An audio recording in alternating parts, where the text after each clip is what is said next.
Silence, a Fable by Edgar Allan Poe. The mountain pinnacles slumber. Valleys, crags, and caves are silent. "Listen to me," said the demon, as he placed his hand upon my head. "The region of which I speak is a dreary region in Libya, by the borders of the river Zaire, and there is no quiet there, nor silence. The waters of the river have a saffron and sickly hue, and they flow not onwards to the sea, but palpitate forever and forever beneath the red eye of the sun with a tumultuous and convulsive motion. For many miles on either side of the river's oozy bed is a pale desert of gigantic water lilies.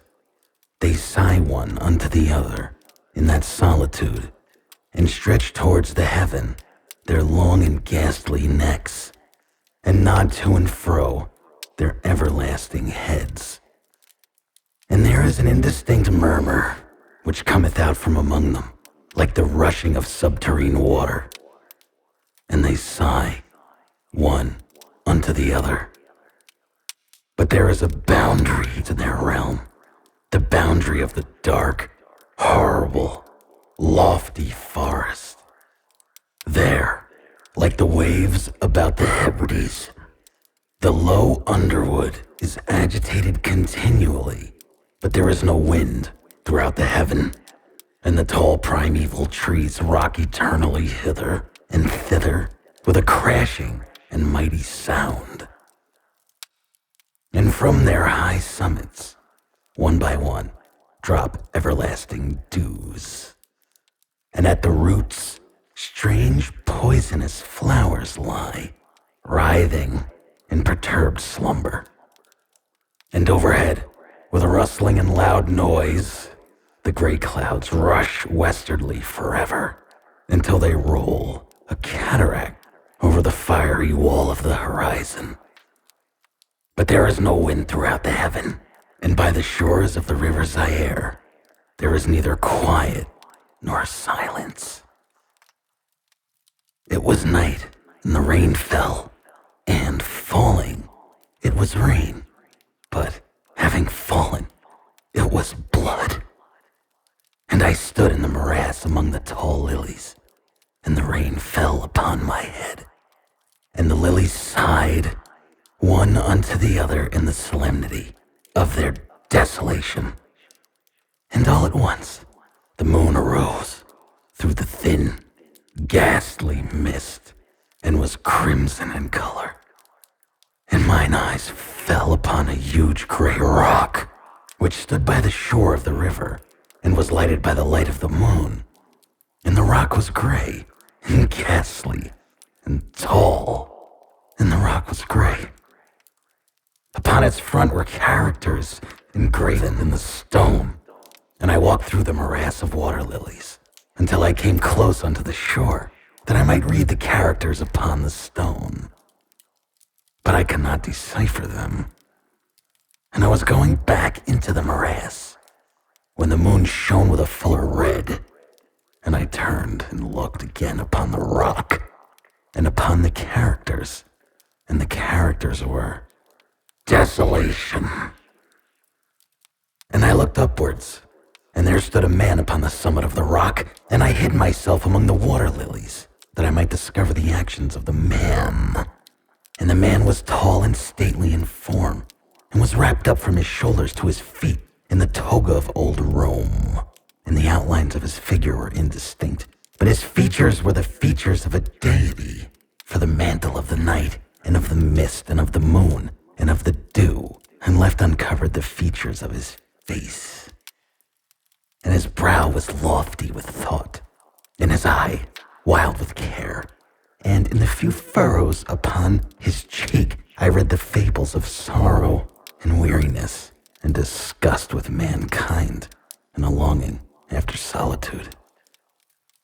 And the man sat upon the rock, and leaned his head upon his hand, and looked out upon the desolation. He looked down into the low, unquiet shrubbery, and up into the tall primeval trees, and up higher at the rustling heaven, and into the crimson moon. And I lay close within shelter of the lilies, and observed the actions of the man, and the man trembled in the solitude. But the night waned, and he sat upon the rock. And the man turned his attention from the heaven, and looked out upon the dreary river Zaire, and upon the yellow ghastly waters, and upon the pale legions of the water lilies. And the man listened to the sighs of the water lilies, and to the murmur that came up from among them. And I lay close within my covert, and observed the actions of the man. And the man trembled in the solitude. But the night waned, and he sat upon the rock. Then I went down into the recesses of the morass, and waited afar in among the wilderness of the lilies, and called unto the hippopotami, which dwelt among the fens in the recesses of the morass. And the hippopotami heard my call, and came with the behemoth unto the foot of the rock, and roared loudly and fearfully beneath the moon. And I lay close within my covert, and observed the actions of the man. And the man trembled in the solitude. But the night waned, and he sat upon the rock. Then I cursed the elements with the curse of tumult, and a frightful tempest gathered in the heaven, where before there had been no wind.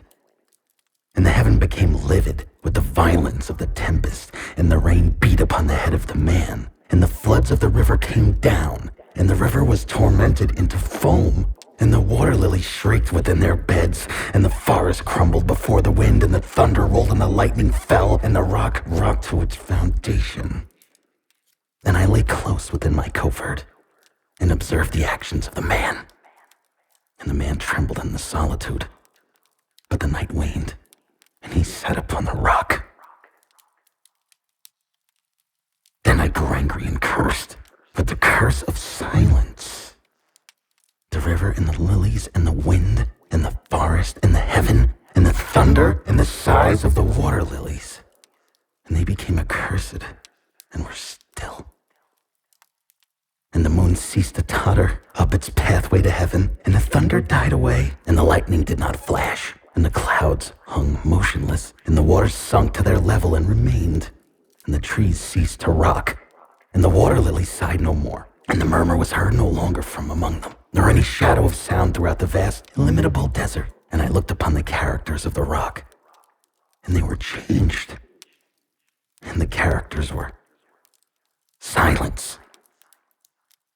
And mine eyes fell upon the countenance of the man, and his countenance was wan with terror. And hurriedly he raised his head from his hand, and stood forth upon the rock and listened.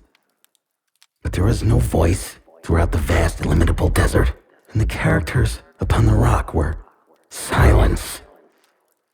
And the man shuddered, and turned his face away, and fled afar off in haste, so that I beheld him. Now there are fine tales in the volumes of the Magi, in the iron-bound, melancholy volumes of the Magi.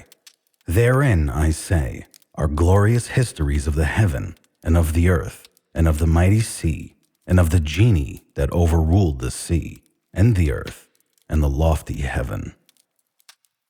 There was much lore, too, in the sayings which were said by the Sibyls, and holy, holy things were heard of old by the dim leaves that trembled around Dodona.